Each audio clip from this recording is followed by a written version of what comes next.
Oh well. That goes. There we go.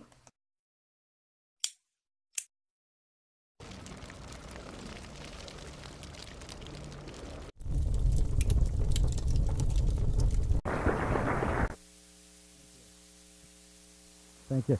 I thought I'd bring my camping buddy out with me today, too. This is my son, Bryce. Can you say hi to everybody? Hi. So I want to talk to you about 3 sparks that started with me back when I was probably about the same age that most of you are here in this room. I had a dream that I wanted to be a U.S. Marine, I wanted to be a firefighter, and I wanted to be an entrepreneur. When I was 18 years old, and I had to wait exactly till I was 18 years old because my parents didn't want me to go into the Marine Corps, I signed up at the recruiter station, joined the Marine Corps, and it was just a wonderful experience. Got to travel all around the world, see really exciting different cultures, meet different types of people and help them out, and it was a great experience. After getting out of the Marine Corps about 50 pounds ago, I decided there was something else that was still missing from my life. I still had that spark that I wanted to relight again, and that was to become a firefighter. And one of the great things about here in the Cincinnati area is we've got a lot of great volunteer fire stations. And I actually joined one of those volunteer fire departments about 10 years ago. And it's been a great experience. I'm still on the fire department, and again, just like the Marine Corps, getting a chance to help people to be at your best when some people are at their worst. In addition to that, I'd spent some time in marketing and sales and learned a lot about how you take a product and bring it out into the market.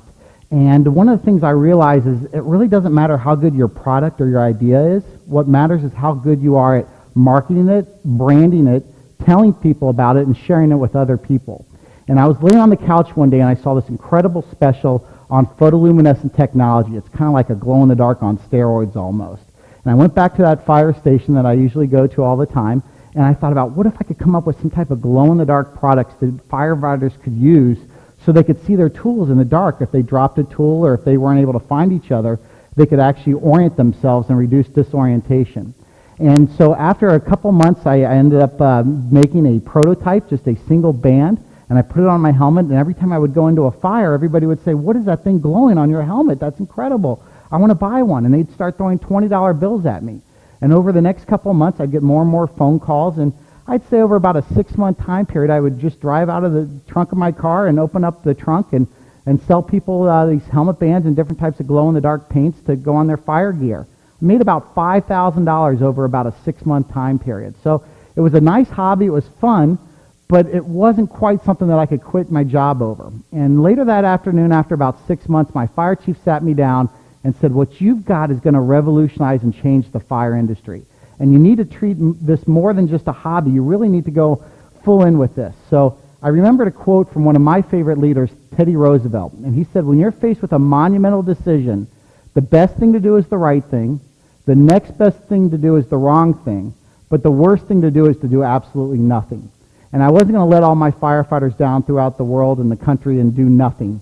And so I went ahead and I talked to my wife, who's here in the audience with us here today, and I convinced her kind of unwillingly that we were going to refinance our house, maxed out our credit cards, take every penny that we own, and quit my job at a really big company, and I was going to go ahead and I was going to pursue this spark that had burned inside of me since I was, again, in about 6th or 7th grade. I wanted to be an entrepreneur. And we did it. And I went out to one of the largest trade shows in the entire world for firefighters, and within 2 hours we sold everything that we had in the booth, and the next month we did $85,000 in sales in 1 month. I didn't know what I was going to do. I'm going up against these big, huge monster companies that have billions of dollars in revenue and these big, huge sales reps, and here I am, just a small little firefighter from an area outside of Cincinnati, Ohio. And I remember back to a story that I heard in Sunday school.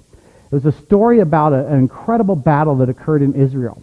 And about 3 weeks ago, I actually had the opportunity through Foxfire to travel to Jordan and Israel to do some work with the firefighters there and actually open up some new opportunities.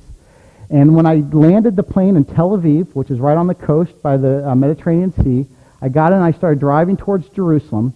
And halfway between Jerusalem and Tel Aviv, there's a town called Bet Shemesh.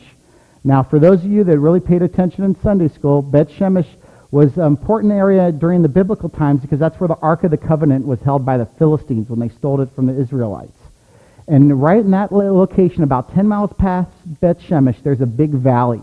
And in this valley, you've got this huge mountain range up on one side and another big mountain range on the other side, and there occurred one of the greatest battles of all time. It was a battle where the Israelites had lined up on one side and the mighty Philistine army had lined up on the other side, and they were hurling insults back and forth with each other. And nobody wanted to really go down the hill, come up the valley, and come up the hill to fight the other army, because that would put them in a disadvantage. So they just sat there kind of standing off. And they decided, as they do a lot back in those days, that they were going to represent one warrior from each group to come out and fight in the center into this valley that I was exactly standing in that exact area. And then whoever won that battle would win the war. And so the Philistines sent down a giant, a man that supposedly was 9 feet tall. And he came down, and he's standing in that valley, standing almost exactly where I was standing. And he said, "Who of you can come to me? Who of you is strong enough to fight me?" And nobody from the tribes of Israel were going to come down there. For days, they were just scared. And this young shepherd boy came up. He actually came there to give some food to his brothers who were warriors. And he said, "I'll come up and I'll fight that giant." And they looked at him, "But you're just a little boy. You're so small. You can't fight this big giant." And he said, "No, I'm okay." And so they put the armor on him. And the armor was so big and heavy, he said, "I don't need any armor. I've got everything that I need." And what he did is he got down and he kneeled down and he picked up 5 rocks. Did I see the rock, Bryce? This is one of the rocks. Now, I'm sure it's not one of the actual 5 rocks, but it could have been one of their cousins standing right next to it, because I kneeled down, I picked up 5 rocks. And that young shepherd boy looked at that big giant, and the giant said, "Come to me." And the shepherd boy didn't come to him. He put that rock in his sling, and he started to spin that sling around. And he finally let loose of that sling, and it hit that giant right square in the head, and the giant fell over dead. Does anyone know the name of that young shepherd boy? Anyone? David, correct. What was the giant's name? Goliath. Very, very good. So what can we learn from this? And Bryce, would you mind stepping down here and passing this around so everyone get a chance to feel this rock there? Make sure we get the rock back, whoever's got it last. We learned a couple things from this. And there's a great TED Talk right now that just came out a few weeks ago. If you get a chance to Google it, please do. It's by a gentleman by the name of Malcolm Gladwell. Malcolm has written some wonderful books such as The Outlier, The Tipping Point, and his newest book is called David and Goliath. And there were 2 big lessons that I learned from that experience there. The first lesson I learned is sometimes what is considered as weakness is actually strength, and sometimes what is considered as strength is actually weakness. We looked at this young shepherd boy and thought he was weak. He wasn't weak. He was actually strong. He was a lot faster than that giant. He was able to move around and do things he couldn't. We looked at this giant thinking he's a big, strong man. He really wasn't that big and strong. He was stuck in one place. He couldn't move around. He wasn't very fast. He wasn't as smart as that young shepherd boy. The second thing we learned from that experience is the giant told him to come to me. He said, "Come to me," and David didn't come to him. If David had came up to Goliath, Goliath would have ripped him apart. Instead, he decided David was going to fight on his terms. And that's what I decided at Foxfire. We were going to do business on my terms, not on the terms of some big billion-dollar company. And we were going to go about our way of doing business completely different than anybody else. And I want to share with you real quick how the strategy that I use to compete against these very large companies is the same strategy that you can use here in this audience. When you have an idea, you have something, and an incredible power, and it all has to do with our theme today, and that's a spark. And this was a lecture done by Michael Dell, and you can Google it. It's a great lecture that's out there. He said there's 3 C's that make a company successful. Now, Michael Dell did something most of the parents here in the room will know what Michael Dell was known for. He was the first one to really mass-produce computers. And he sold the computers on something that most of the parents and the people my age in this room had never heard of back in the mid-'90s. It was called the Internet. And he decided that he was going to go ahead and sell the first C, which is his content. His content was that computer. And the way that he sold that content was with the second C, which is called commerce. Commerce is how you sell what you make. Now, the content could be a computer, it could be a t-shirt, it could be a gym shoe, it could be just about anything you think of. And commerce can be a whole bunch of different things. In his case, it's the Internet.